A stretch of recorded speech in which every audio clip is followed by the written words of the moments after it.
warahmatullahi wabarakatuh. Perkenalkan, kami dari kelompok 11 yang berisikan dari 4 orang. Saya bernama Muhammad Abis Ramadan dari kelas 20 MA1 dan Dian Putri Lestari dari 20 MA4.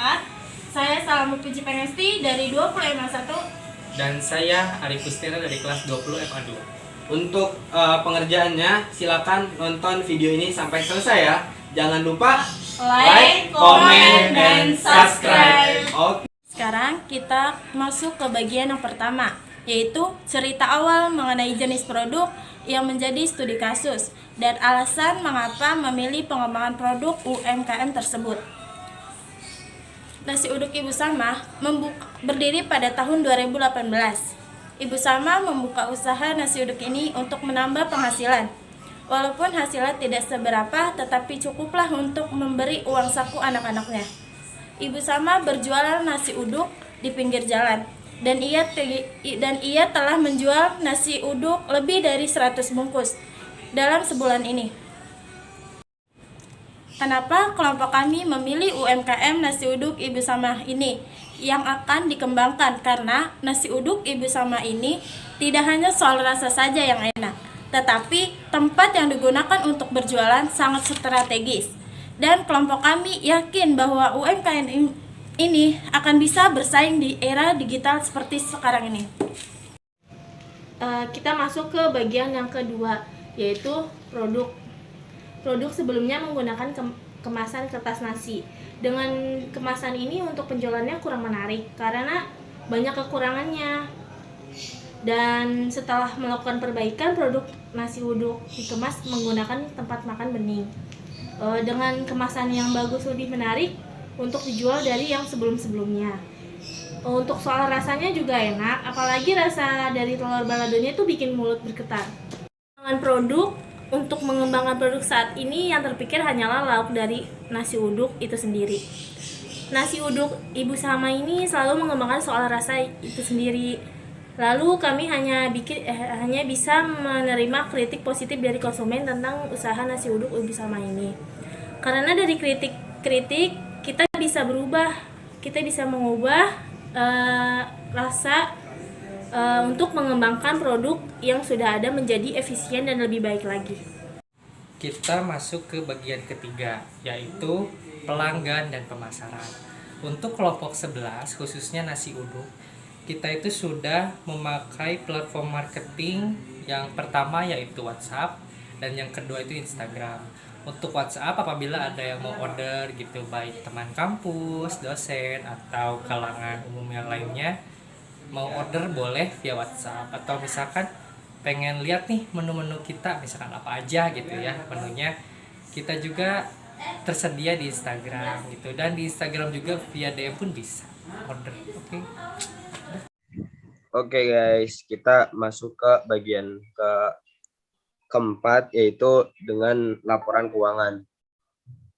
Di sini tuh ada laporan finansial terbagi menjadi 5, yaitu ada yang pertama ialah bahan baku. Nah, bahan baku itu mencakup beras, kelapa, bumbu, gas LPG, dan juga garam.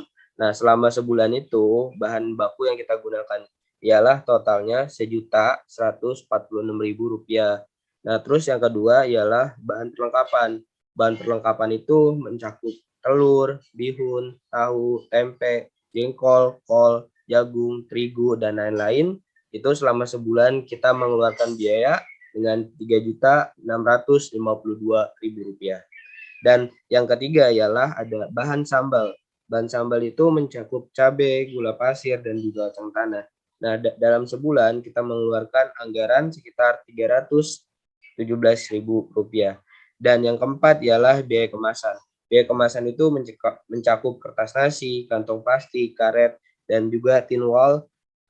Selama sebulan kita mengeluarkan biaya sekitar Rp543.000. Dan yang terakhir ialah kita termasuk biaya operasional. Biaya operasional kita itu mencakup bensin dan juga paket data. Bensin itu selama sebulan untuk kita belanja dan lain sebagainya itu kita mengeluarkan anggaran Rp40.000, dan juga kemudian kita menggunakan paket data yang unlimited selama sebulan yang dialokasikan Rp68.000. Nah, total dari biaya operasional ialah Rp108.000. Nah, total dari keseluruhan bahan yang sudah kita produksi selama 1 bulan yang mencakup kelima tadi itu ialah Rp5.658.000. Nah, terus kemudian di sini ada analisis keuntungan dan juga kerugian. Nah, ini nih yang pertama itu ada varian menu nasi uduk. Nah, pada kala itu selama sebulan kita menjual 600 bungkus nasi uduk. Nah, yang pertama itu ialah nasi uduk telur. Nasi uduk telur itu kita laku sekitar 200 bungkus dengan total harga 1.600.000. Dan terus kemudian ada nasi uduk telur orak-arik yang laku dengan 75 bungkus yang dihargai dengan Rp525.000. Nah, terus yang terakhir ialah nasi uduk biasa. Nasi uduk biasa itu lumayan sangat tinggi. Kita laku 325 bungkus dari total keseluruhan mulai dari nasi uduk telur orak-arik dan juga nasi uduk biasa sekitar Rp3.750.000. Dan terus kemudian di sini ialah varian menu goreng-gorengan mulai dari pisang goreng, bawang goreng, tahu goreng, bawang goreng hingga tempe goreng itu kita mendapatkan sekitar 3.570 pieces. Dan juga kemudian kalau apabila dialokasikan ke anggaran kita Rp3.570.000. Nah, di sini ialah keuntungan yang didapat dari penjualan nasi uduk Ibu Sama selama 1 bulan. Masa waktunya itu mulai dari 1 November hingga 30 November. Ini harga jualnya ialah kita mendapatkan pendapatan kita, pemasukan kita ialah Rp7.320.000. Dan terus kemudian kita pengeluaran kita ialah Rp5.658.000. Nah, laba kotornya ialah Rp1.662.000.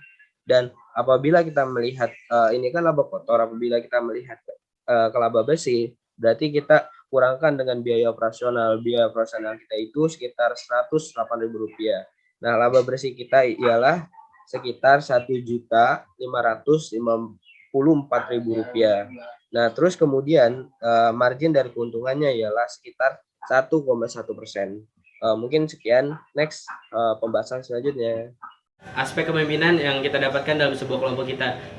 Di sebuah kelompok kita menggunakan aspek demokrasi. Kenapa demokrasi? Karena di dalam aspek demokrasi itu terdapat penyelesaian masalah yang dilakukan secara musyawarah mufakat. Nah, maka dari itu kelompok kami menggunakan aspek demokrasi, dan alhamdulillah aspek demokrasi itu sangat efektif digunakan di kelompok kami. Terus kemudian yang kedua, manfaat apa saja yang kami dapatkan setelah mengerjakan progres UMKM ini. Manfaatnya diantaranya ialah kita mengetahui secara mendetail bagaimana sih mengelola usaha dari awal hingga bisa dikatakan sudah berjalan. Apalagi di masa pandemi seperti ini, bagaimana usaha yang kita jalanin bisa survive dan juga bisa sukses ke depannya. Mungkin itu aja yang bisa dapat saya sampaikan. Oke.